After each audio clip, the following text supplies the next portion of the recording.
Hello friends, I am Vandana Khatri. Welcome to my channel. तो हम कर रहे थे चैप्टर 3 बिजनेस एनवायरनमेंट। आज का हमारा टॉपिक है impact of government policy changes on business and industry. तो जैसे कि हम जानते हैं कि गवर्नमेंट ऑफ इंडिया ने 1991 जुलाई में न्यू इकोनॉमिक पॉलिसी अनाउंस की थी।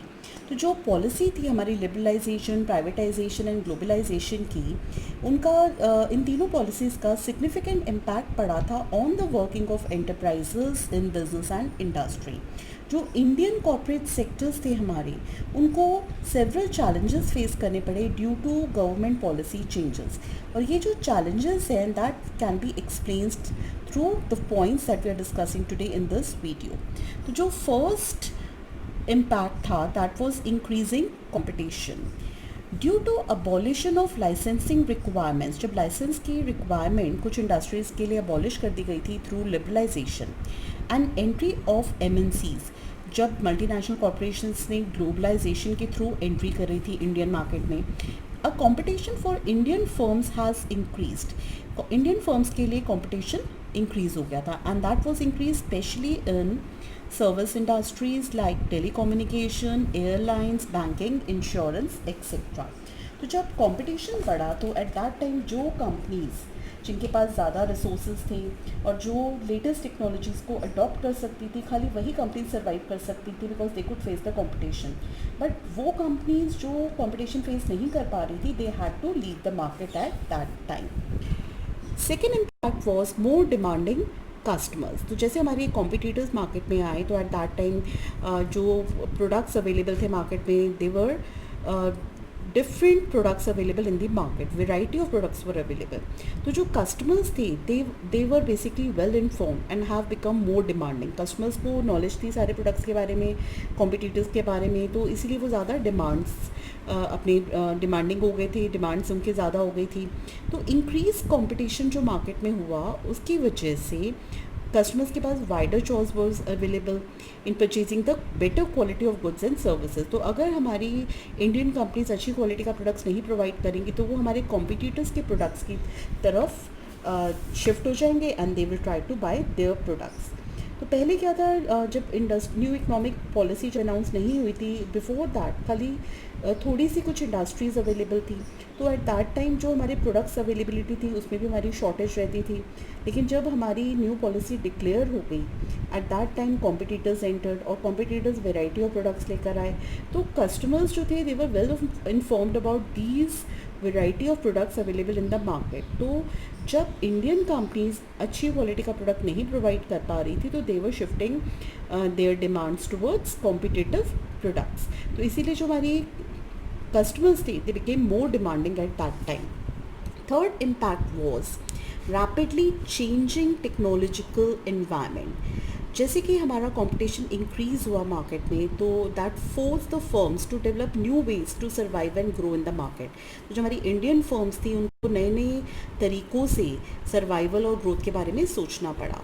जैसे कि they started improving there machines, उन्होंने अपने प्रोसेसेस को इम्प्रूव करना शुरू कर दिया, प्रोडक्ट्स को इम्प्रूव करना शुरू कर दिया and they started providing better services. तो जो ये रैपिडली चेंजिंग टेक्नोलॉजी थी मार्केट में, that created tough challenges before smaller firms. जो छोटी फर्म्स थी उनके लिए एक प्रॉब्लम क्रिएट हो गई थी, क्योंकि जब टेक्नोलॉजी टाइम टू टाइम में चेंज हो रही थी तो उनके पास इतने रिसोर्सेज नहीं थे that they could adopt the latest technology in their firm. और जो उनका इन्वेस्टमेंट भी था रिसर्च एंड डेवलपमेंट डिपार्टमेंट में, वो भी इंक्रीज़ करना था। तो at that time they did not have so many resources कि वो ये लेटेस्ट टेक्नोलॉजी अडॉप्ट कर पाएँ और अपना जो इन्वेस्टमेंट है रिसर्च डेवलपमेंट डिपार्टमेंट में इंक्रीज़ कराएँ। तो that is why smaller firms they faced problems eight that time. Next impact on business and industry was necessity for change. तो प्रायर टू 1991 यानी कि 1991 से पहले बिजनेस एंटरप्राइजेस जो थी वो स्टेबल पॉलिसीज़ फॉलो कर सकती थी for a longer period of time.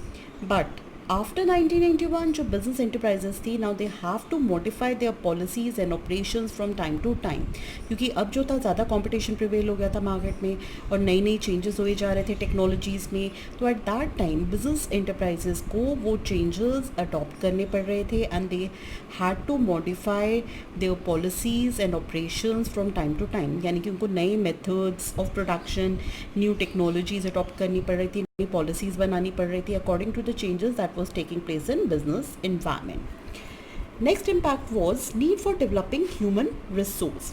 तो जब न्यू मार्केट कंडीशंस प्रिवेल हुई in India, at that time it required people with higher competence and greater commitment, hence there is a need for developing human resources।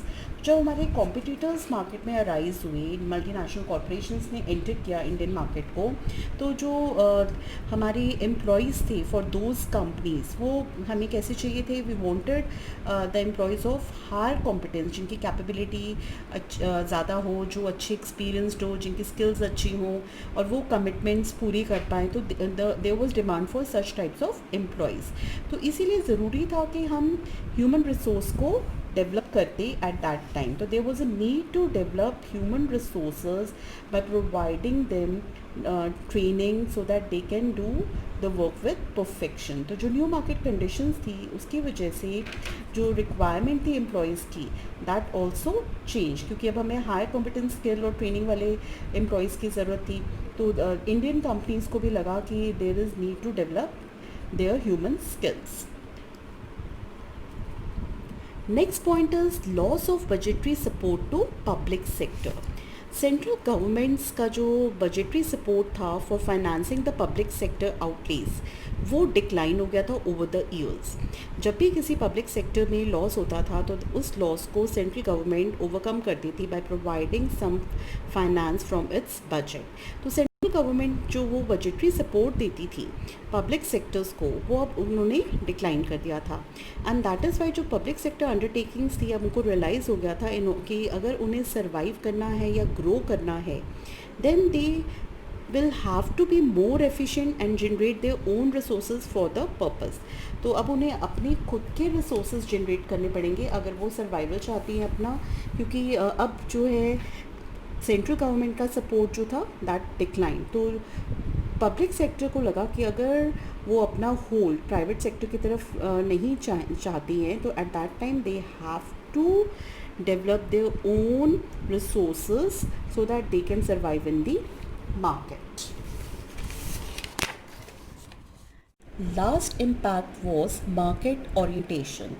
जो पहले हमारी firms थी वो selling concept follow करती थी, जो भी वो प्रोडक्ट बनाती थी they use to go to the market and sell that product, यानी कि जो उनकी मार्केटिंग ऑपरेशंस थी वो प्रोडक्ट ओरिएंटेड थी।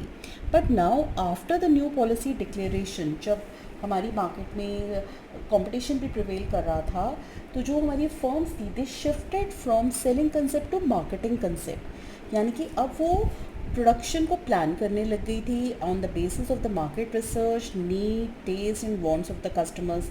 तो जो फर्म्स थी they shifted from product oriented market operations to market oriented।